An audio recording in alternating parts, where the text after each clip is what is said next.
E aí, gente, tudo bem? Gente, eu tô testando o aplicativo de editar, que é o CapCut. E, gente, eu fiz um vídeo aqui, ó.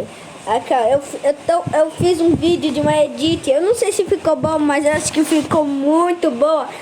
É que de um vídeo que eu nem postei. Era um teste da IP. Então, bora lá. Play.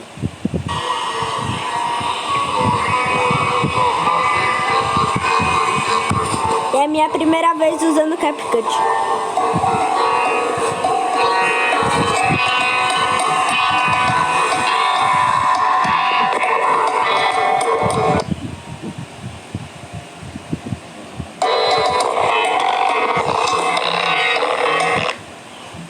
Tá. Tchau.